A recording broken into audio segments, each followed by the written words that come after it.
Muy bien, hermanos, entonces vamos a continuar con la enseñanza de el libro de Santiago.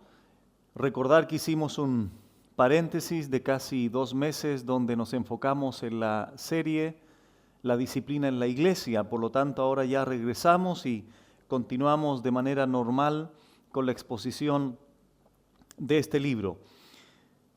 En el capítulo 3 de Santiago, del verso 13 al 16, se va a concentrar en esta tarde la exposición titulada La sabiduría terrenal.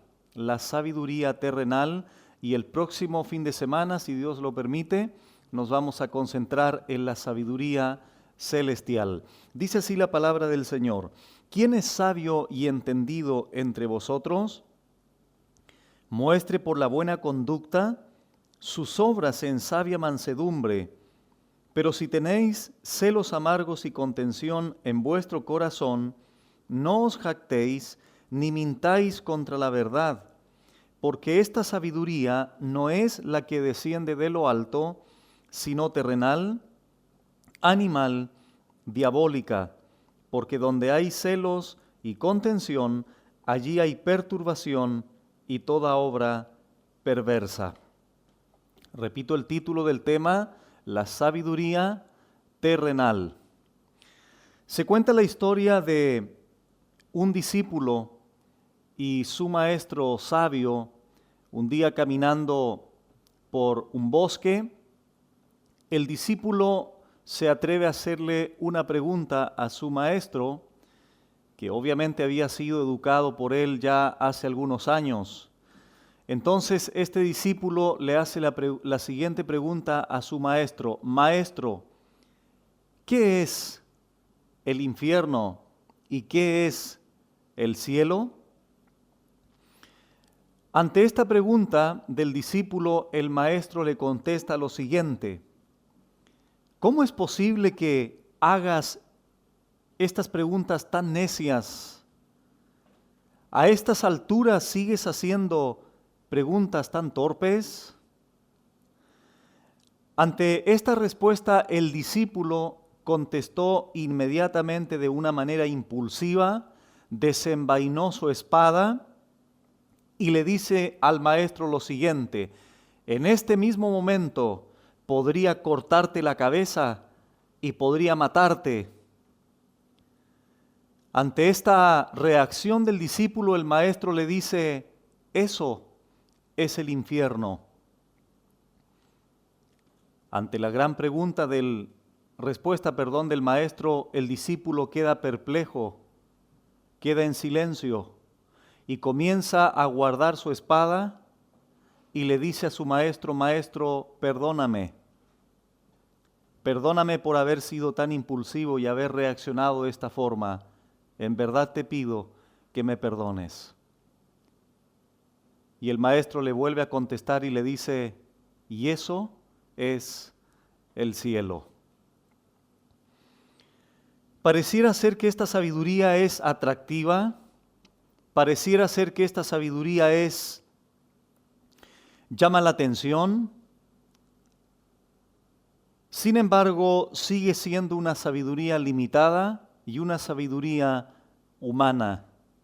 Y así podríamos comentar o expresar un sinnúmero de ilustraciones e historias donde a la luz o a los ojos o a la perspectiva humana pareciera ser una sabiduría importante, una sabiduría atractiva. Sin embargo, cuando nosotros leemos, por ejemplo, la óptica del rey Salomón a través de Eclesiastés, los que tienen su Biblia hablan allí, por favor, en el capítulo 1 de Eclesiastés, porque él dice algo interesante con respecto a esta sabiduría. Y él dice en el capítulo 1, verso 16, lo siguiente: hablé yo en mi corazón, diciendo, he aquí yo me he engrandecido y he crecido en sabiduría sobre todos los que fueron antes de mí en Jerusalén, y mi corazón ha percibido mucha sabiduría y ciencia. Y dediqué mi corazón a conocer la sabiduría, y también a entender las locuras y los desvaríos, conocí que aún esto era aflicción de espíritu, porque en la mucha sabiduría hay mucha molestia, y quien añade ciencia, añade dolor. Alguien podría preguntar, bueno, Salomón ¿no fue el hombre más sabio? Alguien podría sostener y decir, bueno, Salomón, Dios no le dio tanta sabiduría, ¿y por qué habla de ella aquí como que es aflicción de espíritu o añade dolor, y añade molestia? Lo que pasa es que Salomón, esta sabiduría que está describiendo aquí, es una sabiduría sin Dios. Es una sabiduría que muestra la inutilidad, la insensatez, la frustración y la futilidad de la humana sabiduría, dejando totalmente a Dios de lado o dejando a Dios totalmente separado. Salomón pudo haber desarrollado de una manera piadosa la sabiduría que inicialmente Dios le había dado, sin lugar a dudas. Pero desgraciadamente cuando Salomón escribió este libro, fue al final de su vida cuando él concluyó que todo lo que había recibido de Dios inicialmente cuando él pidió sabiduría, él lo había desperdiciado y se había desviado del camino piadoso y temeroso que Dios le había trazado. En Deuteronomio capítulo 32 observamos también un ejemplo ya no solo de una persona, sino de un pueblo llamado el pueblo de Israel. En el capítulo 32 de Deuteronomio leemos estas palabras en el verso 28. Antes de leer, quiero comentarles que este es un cántico de Moisés donde comienza a describir cómo se desarrolló el pueblo de Israel en su generación anterior, y le llaman el verso 6 en el capítulo 32 lo siguiente: ¿así pagáis a Jehová, pueblo loco e ignorante? ¿No es Él tu Padre que te creó? Él te hizo y te estableció. Y así comienza a describir Moisés la realidad de este pueblo de Israel. Más abajo comienza a describir la idolatría del pueblo de Israel, la rebeldía del pueblo de Israel, la soberbia del pueblo de Israel. Entonces, si bien es cierto, es un cántico, pero en ese cántico se describe, insisto, la realidad del pueblo de Israel. Pero las palabras que son interesantes, pertinentes al tema, son del verso 28 y 29, porque Moisés sigue diciendo y dice, porque son nación privada de consejos, y no hay en ellos entendimiento. Ojalá fueran sabios, que comprendieran esto y se dieran cuenta del fin que les espera, el juicio que les espera por su rebeldía, en este caso por su falta de entendimiento y por su falta de sabiduría. Quiero leer ahora el verso 16 y 17 porque esto va a ser interesante por lo que vamos a enseñar más adelante en el tema. Dice el verso 16, le despertaron a celos con los dioses ajenos, lo provocaron a ira con abominaciones, sacrificaron a los demonios y no a Dios, a dioses que no habían conocido, a nuevos dioses venidos de cerca, que no habían temido vuestros padres. De la roca que te creó te olvidaste, te has olvidado de Dios tu Creador. Por esta razón este pueblo de Israel fueron privados de consejo, aun cuando Dios les dio la ley. Y no había en ellos entendimiento. Por esta razón ellos no eran sabios. Y Moisés expresa y dice, ojalá fueran sabios, que comprendieran esto y se dieran cuenta del fin que les espera. Con estos dos ejemplos podríamos dar más ejemplos. Quiero puntualizar el hecho de cuando el hombre se guía o se conduce de acuerdo a la sabiduría terrenal. como le sucedió a Salomón, como le sucedió al pueblo de Israel.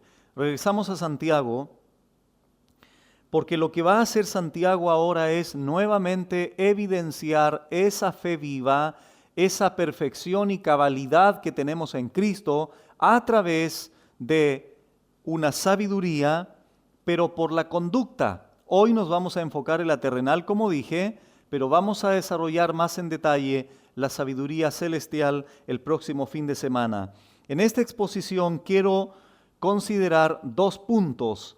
En primer lugar, la sabiduría no se puede ocultar, es decir, forzosamente se expresa, se manifiesta, se exterioriza. Ese será el primer punto. Y el segundo punto será, obviamente, describir la sabiduría terrenal con todos sus frutos o con todos sus resultados.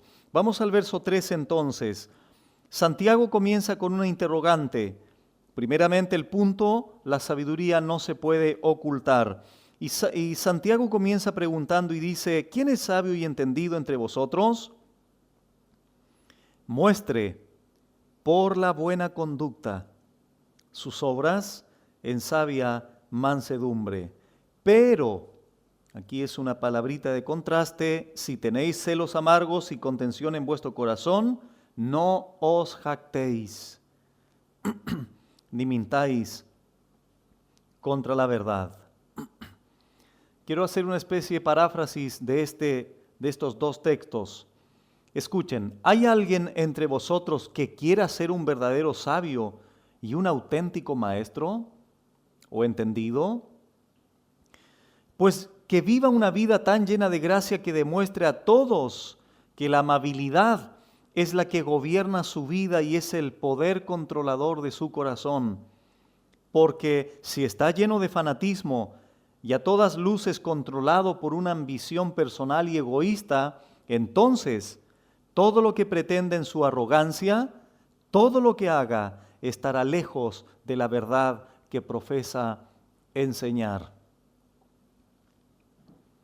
Podríamos leer estas interrogantes de esta forma también. ¿En qué sentido son ustedes sabios? Pregunta Santiago a su audiencia judía creyente. ¿En qué sentido son ustedes entendidos?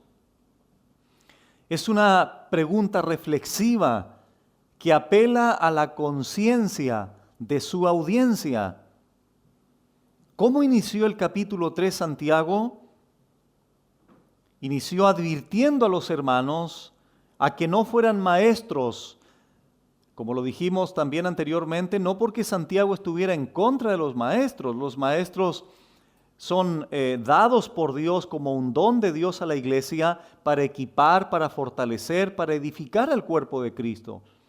Entonces no es que esté en contra de los maestros, sino que las personas, los creyentes, que querían ser maestros sin tener conciencia, sin considerar la responsabilidad que eso conlleva. Y ahí comienza a enfocarse Santiago en el hecho del dominio de la lengua, del control de la lengua. ¿Por qué? Bueno, porque los maestros están expuestos siempre a hablar más, a exponer más, a verbalizar más lo que hay en su corazón. Por lo tanto, ellos también debían de tener un control y un dominio de la lengua. Pero ahora, esa sabiduría que podría ser expresada a través de su enseñanza, tenía que ser demostrada también al mismo tiempo por una buena conducta. ¿Quién es sabio y entendido? La palabra sabio viene de sofos y era usada por los griegos para hablar de erudición, de teoría, de filosofía, desde luego. Se refería a alguien que tenía una inteligencia y una educación por los demás, por encima de los demás, y se usaba con referencia a los maestros. Ustedes saben que el conocimiento para los griegos era algo que les daba una posición importante, una categoría especial. Y la palabra entendido aquí se refiere a un conocimiento especializado. Es la palabrita griega epistemón, como el de un muy diestro comerciante o un profesional, se refiere a un experto. ¿Quién es sabio y entendido?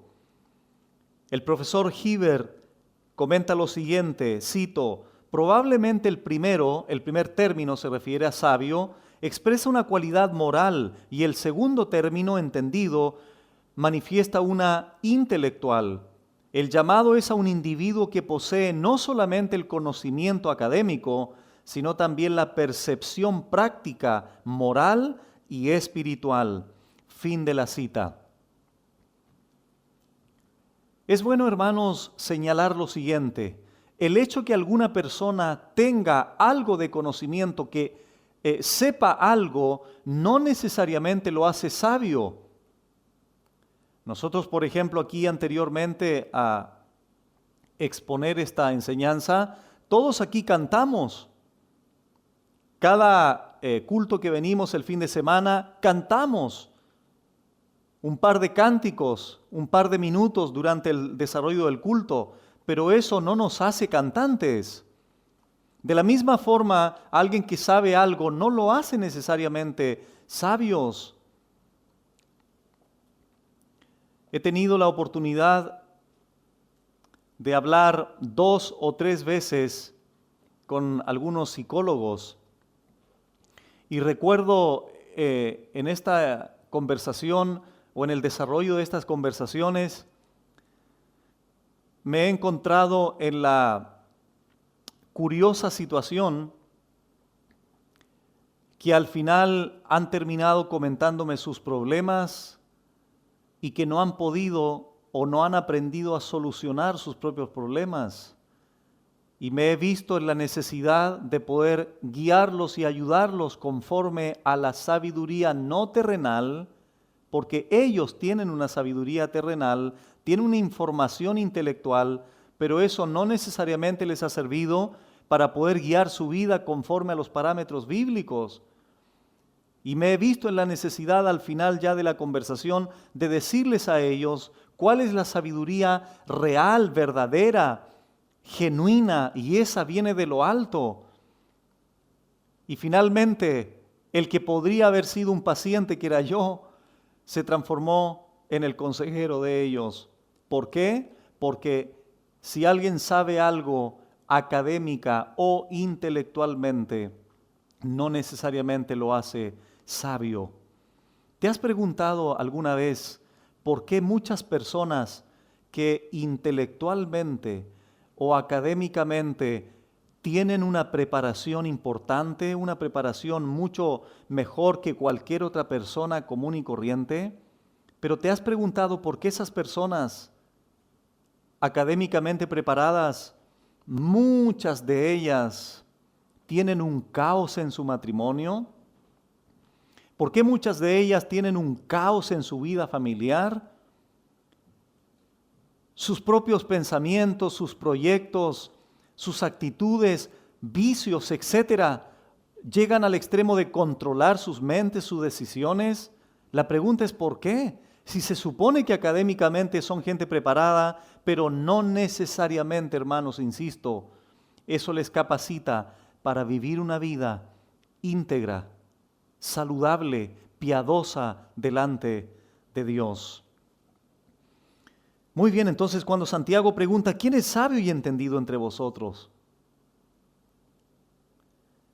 Inmediatamente ahora está el llamado a mostrar por la buena conducta sus obras en sabia mansedumbre. ¿Por qué? Porque la sabiduría se debe mostrar. No solo es una cuestión verbal, sino es algo conductual. Por eso Santiago les dice, muestre por la buena conducta.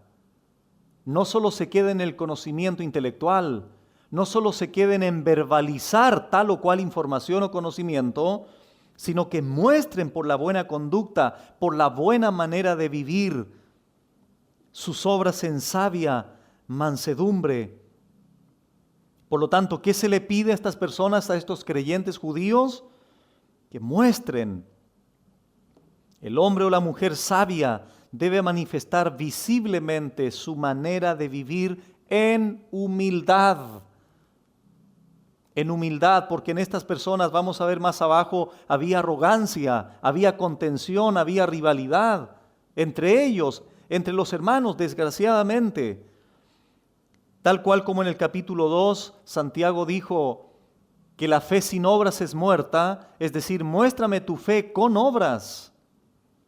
De la misma forma, la sabiduría aquí debía de manifestarse, la sabiduría real, en obras en sabia mansedumbre.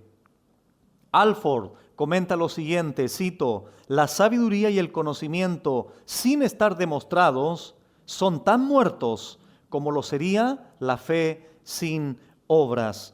Y cuando Santiago dice que debemos demostrar la buena conducta, por la buena conducta, sus obras en sabia mansedumbre, se está refiriendo a la humildad, sin arrogancia de lo que hacemos, sino con humildad, sometidos a la voluntad soberana de nuestro Dios. Y alguien podría preguntar, ¿por qué el creyente no debe ser arrogante en lo que hace, sino mostrar su conducta en sabia mansedumbre?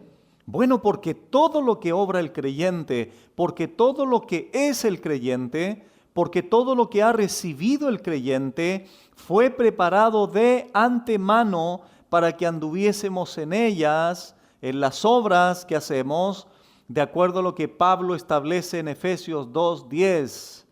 Porque somos hechura suya, creados en Cristo Jesús para buenas obras que Dios ha preparado de antemano para que anduviésemos en ellas, en sabia mansedumbre. Cristo dijo en Mateo 5, bienaventurados los mansos, porque ellos recibirán la tierra por heredad. Mateo 11, cuando Cristo dijo, llevad mi yugo sobre vosotros y aprended de mí, que soy manso y humilde de corazón.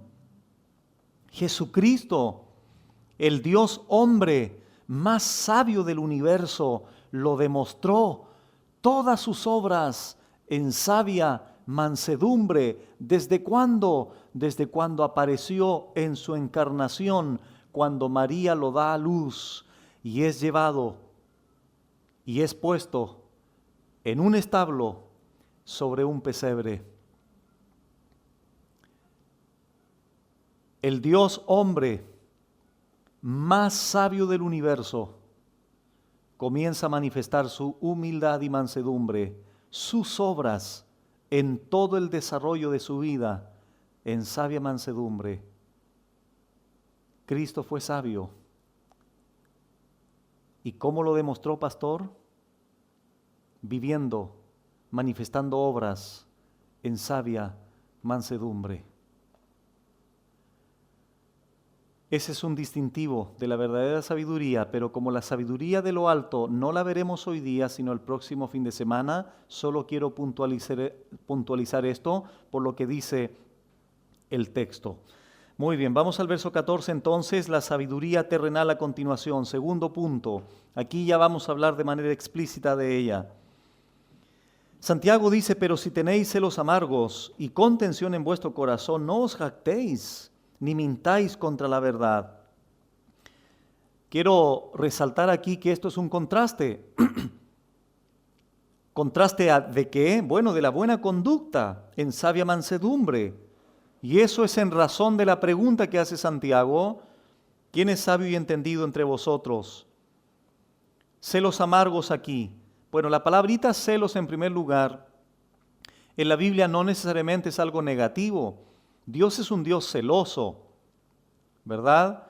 Pero hay celos que son positivos o piadosos y hay celos que son amargos y negativos, como en este caso. La palabra amargos aquí, en la palabrita griega, significa literalmente algo puntiagudo, afilado, espinoso, algo cortante. Y eso obviamente refleja una especie de envidia, de egoísmo. Entonces estas personas estaban manifestando celos amargos, un egoísmo, se estaban enfocando en sus propios logros o deseos. Eran personas que utilizaban a otras solo porque les servían y rechazaban a todo aquel que se opone a sus propósitos. Eso refleja el término celos amargos. Es decir, ¿quién es entendido entre vosotros y sabio entre vosotros? Muestre por la buena conducta. Pero resulta ser que muchos de ustedes no tienen una buena conducta en sabia mansedumbre, sino que tienen celos amargos, tienen envidia, rivalidades. Y además de eso, contención. Es decir, en medio de ustedes hay disputas, hay agresividad, hay un egoísmo extremo y resulta que quieren ser sabios y quieren ser entendidos. Ese es el punto, hermanos. Ahora bien, estos celos y amargos y contención se albergan ¿dónde? Santiago les dice, en vuestro corazón. De ahí la importancia de lo que dice los Proverbios, capítulo 4, 23. Sobre toda cosa guardada, guarda tu corazón. Cristo dijo en los evangelios que los adulterios, fornicaciones, engaños, maledicencia, mentiras, fornicación, etcétera, etcétera, salen del corazón del hombre. De ahí la importancia de que estas personas, si iban a ser sabios y entendidos, si iban a ser receptores de la sabiduría de Dios, mantuviesen su corazón limpio de rivalidades, de egoísmo. Pero si tenéis celos amargos y contención en vuestro corazón, no os jactéis. Es decir, si esto es así, si ustedes manifiestan celos amargos y contención, no se jacten, no tienen nada de qué jactarse, no tienen nada de qué orgullecerse. ¿Cómo es posible, podríamos preguntar, que alguien que tiene celos amargos y contención en su corazón se enorgullezca de eso? Pablo diría, de ninguna manera, no os jactéis, porque ellos tenían una gloria personal, estaban siendo arrogantes. Ni mintáis contra la verdad. No mientan contra la verdad. Recordamos que Santiago había dicho que Dios de su voluntad nos había hecho nacer por la palabra de verdad, es decir, por el Evangelio. Si estas personas entonces manifestaban celos amargos, contención en su corazón, se enorgullecían, eso hacía que negaran el Evangelio, que negaran la palabra de verdad. Por eso era un asunto grave, era un asunto serio esto. Entonces, al expresar todo lo anterior, se negaba el Evangelio. No hay otra cosa más representativa en el corazón del hombre que estas palabras: arrogancia, mentira, contención, celos amargos, etc. Por lo tanto, si alguien dice tener la sabiduría de Dios y tiene celos amargos, contención, se jacta a sí mismo y está mintiendo delante de Dios. A continuación, verso 15, características más claras de esta sabiduría terrenal. Porque esta sabiduría, esa palabrita porque es una palabrita explicativa de lo anterior, porque esta sabiduría no es la que desciende de lo alto, sino terrenal, animal, diabólica. Porque esta sabiduría, ¿a qué sabiduría se está refiriendo Santiago? Bueno, a esa que los llevó a tener celos amargos, contención, jactancia y en consecuencia mentían contra la verdad. A esa sabiduría se está refiriendo. Esa no es la que desciende de lo alto. Pues la que desciende de lo alto la vamos a examinar el próximo fin de semana. Sino la terrenal, dice él, animal y diabólica. Se mencionan 3 características puntuales de esta sabiduría terrenal o humana. ¿A través de qué palabritas? Terrenal, animal, diabólica. Si yo les preguntara a ustedes, hermanos, ¿cuáles son los 3 enemigos más grandes del creyente? Tendríamos que contestar de acuerdo a la Biblia lo siguiente: el mundo, la carne y Satanás. Curiosamente, esta sabiduría es identificada también con estos 3 términos. ¿Qué es lo que caracteriza a esta sabiduría? ¿Cuál es el primer calificativo? Verso 15, terrenal. Terrenal, esto significa que es mundanal.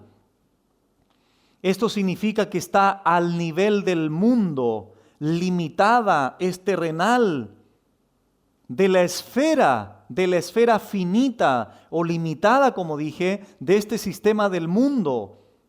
Solo se enfoca en el yo, en el intelecto del hombre, en el intelecto humanista. Esa es la sabiduría, como se le llama aquí, terrenal. Terrenal. En segundo lugar, animal. Esta palabrita animal viene del griego suke o sujikos. Es decir, se puede traducir como carnal o sensual. Por ejemplo, en Judas 19 se le llama a los falsos maestros a los sensuales. Es la misma palabrita, que no tienen el Espíritu Santo. Es decir, animales, carnales, sensuales.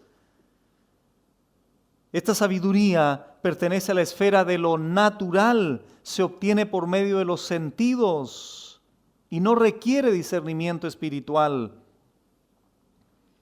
Se caracteriza con la sabiduría del hombre netamente caído e irredento. Vamos a ver algunos pasajes para ejemplificar esta sabiduría, tanto terrenal como animal. Primera a los Corintios 2:14. Pablo dice aquí, pero el hombre natural, es la misma palabrita o animal, que no tiene el Espíritu Santo, no percibe las cosas que son del Espíritu de Dios, porque para él son locura y no las puede entender, porque se han de discernir espiritualmente.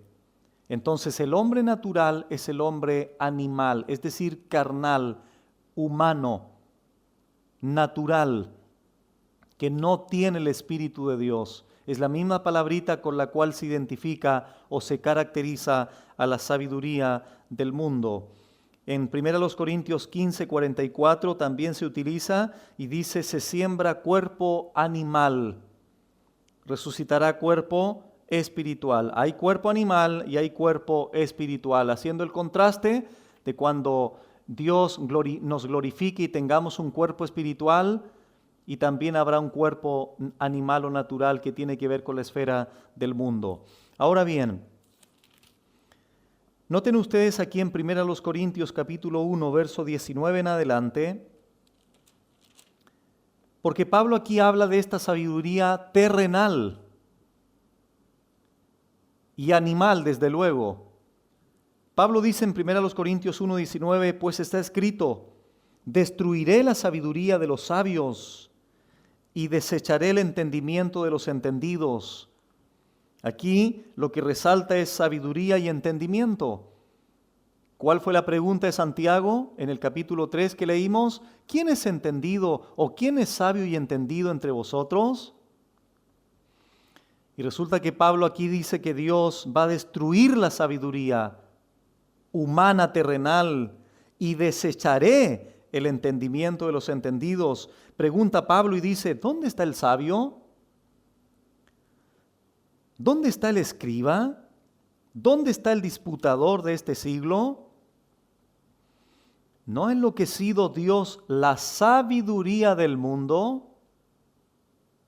Es lo que estamos exponiendo hoy día. Pues ya que en la sabiduría de Dios el mundo no conoció a Dios mediante la sabiduría, agradó a Dios salvar a los creyentes por la locura de la predicación. Porque los judíos piden señales y los griegos buscan sabiduría, pero nosotros predicamos a Cristo crucificado, para los judíos ciertamente tropezadero y para los gentiles locura, mas para los llamados así judíos como griegos, Cristo poder de Dios y sabiduría de Dios. Detengámonos aquí un minuto. La sabiduría terrenal, la sabiduría humana, Pablo dice que Dios la va a destruir y la va a desechar. Pero resulta ser que la locura de la predicación, la locura del mensaje del Evangelio, es mucho más elevada, es mucho más suprema, es mucho más excelsa que la sabiduría humana, que la sabiduría natural, limitada bajo la esfera del mundo. Pero resulta que esta sabiduría humana rebaja, menosprecia lo que Dios ve como excelso, lo que Dios ve como superior. Para muchas personas la cruz, judíos, griegos, era una locura extrema. ¿Cómo es posible el hecho de ver a un hombre colgado entre el cielo y la tierra, abriendo sus brazos, clavado en una cruz, puesto en su cabeza corona de espinas? ¿Cómo es posible que ese hecho, cómo es posible que esa sea la verdadera sabiduría? Eso es necedad. Pero resulta que a los ojos de Dios, detrás de la cruz, detrás del mensaje de ese hecho de amor de Dios, de esa obra redentora en la cruz, resulta que a los ojos de Dios, detrás de eso, estaba desplegada en el universo la sabiduría inefable, la sabiduría extrema, la sabiduría suprema, la sabiduría más excelsa, más magnífica, porque detrás de hecho que a los ojos humanos podía parecer trágico, terrible e incomprensible, estaba la salvación de todos nosotros. Bendita sabiduría de Dios.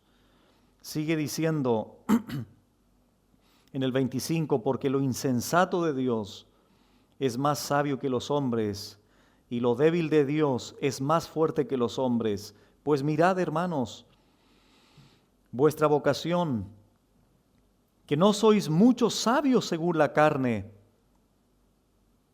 ni muchos poderosos, ni muchos nobles, sino que lo necio del mundo escogió Dios para avergonzar a los sabios, y lo débil del mundo escogió Dios para avergonzar a lo fuerte. Y lo vil del mundo y lo menospreciado escogió Dios, y lo que no es, para deshacer lo que es. ¿Con qué propósito hizo esto Dios? A fin de que nadie se jacte en su presencia. Y resulta que los creyentes a los cuales Santiago dedica su carta, se jactaban y mentían contra la verdad. Mas por él estáis vosotros en Cristo Jesús, el cual nos ha sido hecho por Dios sabiduría, justificación, santificación y redención, para que, como está escrito, el que se gloría, gloríese en el Señor. Por eso Santiago dijo: si eres sabio, muestra por tu buena conducta tus obras en sabia mansedumbre, porque si tenemos que gloriarnos de algo, lo debemos de hacer en el Señor, no en nosotros, porque lo que hemos recibido, lo que somos y lo que hacemos ha sido depositado en el creyente por la pura y bendita gracia de Dios. Regresamos a Santiago capítulo 3 para enfatizar ahora el tercer adjetivo que se utiliza para esta sabiduría terrenal y se le llama diabólica. Diabólica, este es un término mucho más fuerte. Todo lo anterior tiene su fuente o raíz en Satanás mismo o en el mismo infierno. Es muy interesante que una de las cosas que Satanás ofrece a las personas es precisamente esta sabiduría. A todas aquellas personas que están bajo su control, bajo su dominio, Él ofrece este tipo de sabiduría. Es interesante que Santiago anteriormente habló de los demonios. ¿Recuerdan? Cuando él dice que los demonios creen y tiemblan. ¿En qué creen? Creen que Dios es uno, pero no hacen la voluntad de Dios. Esta es la sabiduría humana, terrenal o animal y diabólica. ¿Se acuerdan lo que leímos en Deuteronomio 32 anteriormente? Moisés, movido por el Espíritu Santo, le llama al pueblo de Israel un pueblo loco e ignorante. Ojalá fueran sabios, dice él, pero fueron privados de los consejos, rechazaron el consejo y la ley de Dios. ¿Y qué hicieron el pueblo de Israel dentro de tantas cosas? Sacrificaron a los demonios. Es decir, la sabiduría que prevaleció en el pueblo de Israel, rechazando la ley de Dios, los hizo finalmente adorar, exaltar, sacrificar a los demonios. ¿Qué sucedió en Génesis 3:5? Cuando Satanás a través de la serpiente cuestiona lo que Dios les había dicho a ellos, con que Dios os ha dicho, no moriréis. Dios sabe que si ustedes comen de ese fruto, tendrán conocimiento del bien y del mal. Es decir, les ofreció una sabiduría separada de Dios, en desobediencia a Dios. Escuchen, hermanos, todos los sistemas de pensamiento, toda sabiduría terrenal que apartan al hombre de la verdad del Evangelio y de la verdad de las Escrituras, incluidas las propagadas por algunas iglesias, son influenciadas activamente por el mismo Satanás. Esta es la sabiduría diabólica. Dice 2 Corintios, capítulo 11. 2 Corintios capítulo 11, 3 y 4 dice: pero temo que como la serpiente con astucia,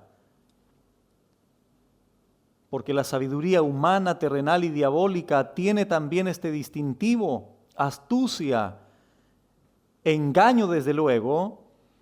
Astucia engañó a Eva, vuestros sentidos sean de alguna manera extraviados de la sincera fidelidad a Cristo. Porque si viene alguno predicando a otro Jesús, que es el que os hemos predicado, o si recibís otro espíritu que el que habéis recibido, u otro evangelio que el que habéis aceptado, bien lo toleráis, y pienso que nada he sido inferior a aquellos grandes apóstoles. Verso 13 al 15, porque estos son falsos apóstoles, obreros fraudulentos, que se disfrazan como apóstoles de Cristo. Y no es maravilla, porque el mismo Satanás se disfraza como ángel de luz, como un ángel que expresa sabiduría, una cierta sabiduría. Así que no es extraño así también que sus ministros se disfrazan como ministros de justicia, cuyo fin será conforme a sus obras. Ahora en 1 Timoteo capítulo 4 hay un pasaje muy interesante con respecto a esta sabiduría diabólica, como tercer calificativo para la sabiduría terrenal y animal. En 1 Timoteo 4:1 dice: pero el Espíritu dice claramente que en los postreros tiempos Algunos apostatarán de la fe, escuchando a espíritus engañadores y a doctrinas de demonios. Aquí se asocia una enseñanza o una especie de sabiduría a demonios. Por la hipocresía de mentirosos que, teniendo cauterizada la conciencia, número 1, prohibirán casarse, número 2, y mandarán abstenerse de alimentos que Dios creó. Miren, hermanos, si nosotros no leyéramos el verso 3 y solo hubiésemos leído hasta las doctrinas de demonios, cuando tú escuchas doctrinas de demonios o espíritus engañadores y a doctrinas de demonios, alguien de manera natural deduce y concluye lo siguiente: cuando el pastor está hablando de doctrina de demonios, debe estarse refiriendo a algo diabólico de manera explícita. Todos vestidos de negro, trayendo aquí un carnero, teniendo un pentagrama, con velas, con las luces apagadas, con una liturgia un poco enigmática, misteriosa. Eso viene a nuestra mente, doctrinas demoníacas. No, hermanos, ¿cuáles son las doctrinas demoníacas que puntualiza aquí el apóstol Pablo? Verso 3, prohibirán casarse. Y número 2, mandarán abstenerse de alimentos.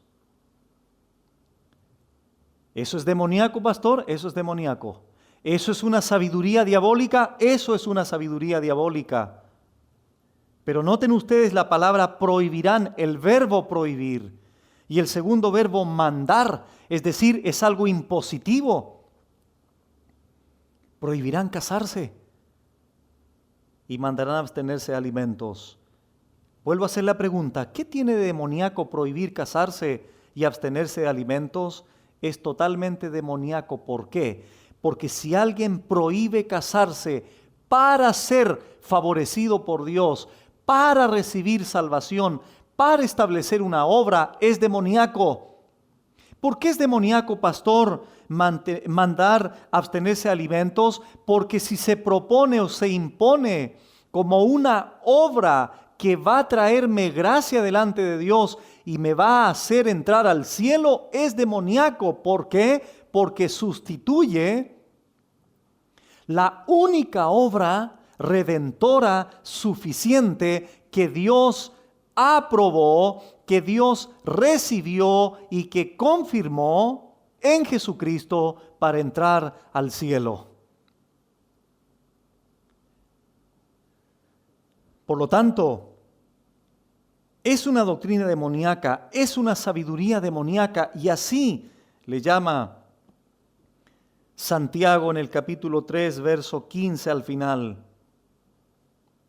Es muy interesante, hermanos, lo que él dice. Ahora verso 16. Porque donde hay celos, o sea, sigue explicando lo anterior. Porque donde hay celos y contención, allí hay perturbación. Aquí tenemos los resultados o los frutos de esta sabiduría humana. Hay perturbación y toda obra perversa.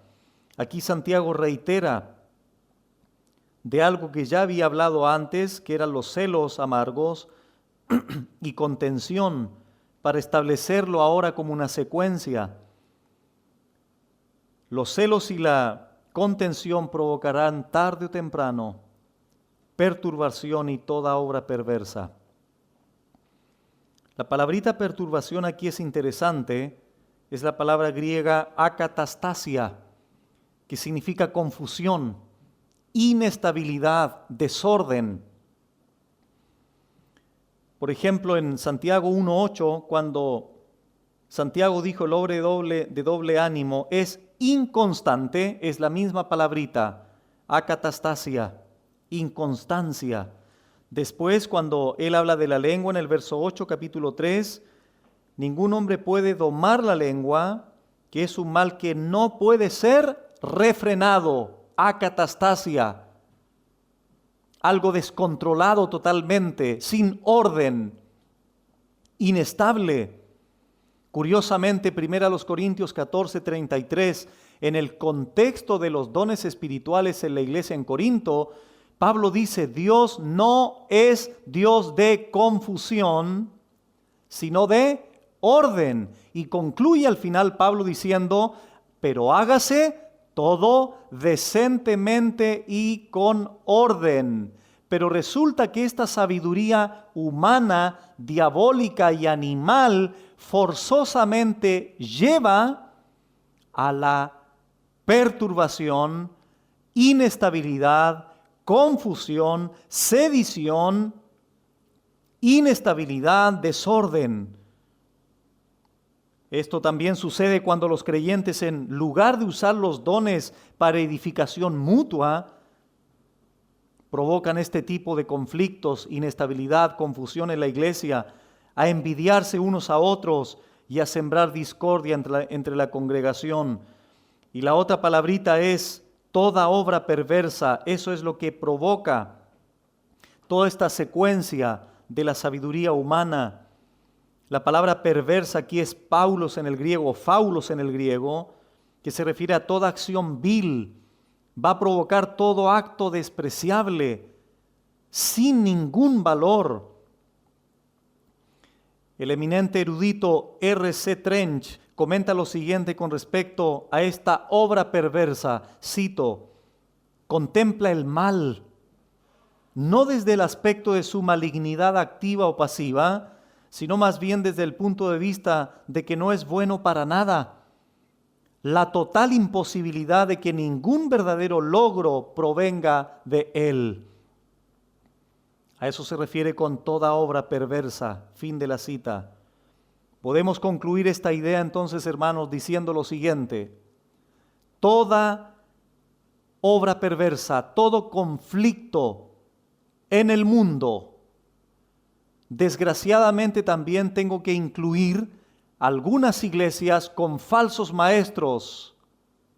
Todo conflicto en el mundo y en estas iglesias, llámese crímenes, guerras, divorcios, terrorismos, homicidios, parricidios, matricidios, tráfico de drogas, vicios, violaciones, perversiones sexuales, pornografía, etcétera, etcétera, etcétera, son prueba de la devastación causada por la sabiduría humana, animal y diabólica. ¿Y por qué, pastor, incluye algunas iglesias? Porque algunas iglesias, desgraciadamente, dicen ser cristianas, pero están siendo gobernadas por esta sabiduría.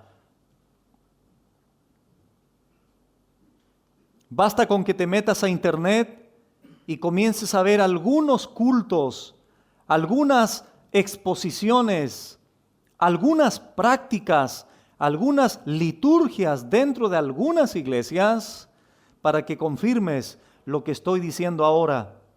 Muchas iglesias han preferido establecer mecanismos humanos para hacer que sus congregaciones crezcan. Muchas iglesias han cambiado el mensaje del Evangelio de la cruz por un mensaje atractivo, por un mensaje dócil, por un mensaje atrayente, por un mensaje insinuativo o insinuante. Muchas iglesias están sustituyendo el verdadero mensaje, la verdadera sabiduría de Dios a través de la exposición del Evangelio, por un mensaje, por una proclamación totalmente humanista. Estrategias humanas, sabiduría humana a través de mecanismos humanos, terapias, con decirles que en algunas iglesias la psicología ha reemplazado la palabra de Dios. Y así podríamos mencionar, hermanos, un sinnúmero de prácticas que no hacen otra cosa más que evidenciar que la iglesia en algunos sectores está siendo gobernada por la sabiduría humana terrenal y diabólica. Desgraciadamente ha sido así. Alguien me ha preguntado este último tiempo, y pastor, ¿y qué ha inventado usted para que su iglesia esté creciendo? Bueno, ¿qué creen ustedes que voy a contestar? ¿Qué ha inventado, pastor? Nada. ¿Por qué? Bueno, porque podríamos contestar de manera sencilla, porque está todo inventado. ¿A qué se refiere, pastor? Bueno, yo no tengo nada que inventar, porque todo lo que Dios ya nos ha dejado en su palabra, todo lo que Dios ya nos ha revelado en su palabra, es suficiente para que nosotros ahora, de la sabiduría de Dios, podamos extraer sus principios, su evangelio puro, su evangelio genuino, y lo proclamemos y lo prediquemos y evangelicemos con la sabiduría de Dios y no con la sabiduría humana, predicando el evangelio, predicando el texto bíblico, entregando el significado de la palabra de Dios a la gente. Dios comienza a añadir a su iglesia los que han de ser salvos, repitiéndose el mismo efecto que comenzó a suceder en la iglesia naciente desde el día de Pentecostés a partir de Hechos capítulo 2. Necesitamos, hermanos, en conclusión, desechar la sabiduría humana y comenzar a hacer prevalecer en nuestras iglesias la sabiduría de lo alto. ¿Cuál es la sabiduría de lo alto, pastor? Bueno, vengan el próximo fin de semana, porque allí vamos a profundizar en lo que es la sabiduría de Dios. La sabiduría verdadera se debe mostrar, pero curiosamente la sabiduría falsa también forzosamente se va a mostrar, como fue nuestro primer punto. La sabiduría terrenal se identifica con celos amargos, contención, trae consigo arrogancia, jactancia, eso lleva a mentir contra la verdad. Los frutos o resultado de eso es que trae perturbación y toda obra perversa. ¿Por qué? Porque es terrenal, porque es animal y porque es diabólica. La última pregunta reflexiva es, ¿te has conducido en la vida con esta sabiduría?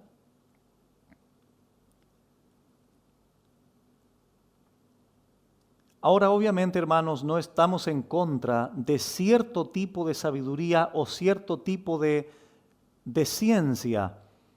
La ciencia es necesaria y cuando se utiliza bien, supeditada a la palabra de Dios, a la ciencia o el conocimiento por excelencia, entonces el creyente puede convivir con ella y puede usarla de manera favorable. Estamos hablando de la sabiduría terrenal, humana y diabólica que sustituye, que refuta, que echa por tierra, que es indiferente a la sabiduría por excelencia, magnífica, suprema e inefable, que es la sabiduría de lo alto. Que no suceda lo que sucedió en la audiencia a la cual Santiago escribió. ¿Quién de ustedes es entendido y sabio? Muestra por tu buena conducta tus obras en sabia mansedumbre, en humildad. Y eso lo vamos a profundizar, como dije, el próximo fin de semana.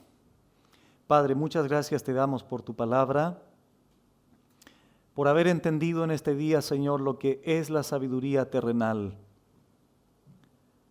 Padre, te pedimos que nos libres de esta actitud. Tú no estás en contra de la sabiduría ni el entendimiento, es algo que viene de ti. Pero habían muchos hermanos allí, Señor, judíos, que no mostraban con una buena conducta, en sabia mansedumbre, sus obras, sino lo contrario, tenían celos, amargos, contención, se jactaban, Líbranos, Señor, de esa actitud, de esa conducta, porque debemos de entender que esto trae perturbación y toda obra perversa, porque es una sabiduría netamente humana, terrenal, animal y diabólica. Líbranos, Señor, de manifestar este tipo de conductas, sino tener una conducta sabia y mansa, humilde delante de ti. Gracias por haber entendido esto, Señor, y prepara también nuestros corazones para poder aprender y ser edificados con la verdadera sabiduría, con la sabiduría que viene de lo alto. Prepara nuestros corazones para poder, Señor, recibir tu palabra también el próximo fin de semana con respecto a este don perfecto, a esta dádiva que desciende de lo alto, del Padre de las luces, en el cual no hay sombra, no hay cambio, no hay mudanza ni sombra de variación. Muchas gracias, Padre, por esta enseñanza y ayúdanos a poner por obra lo que aprendemos. En Cristo Jesús. Amén.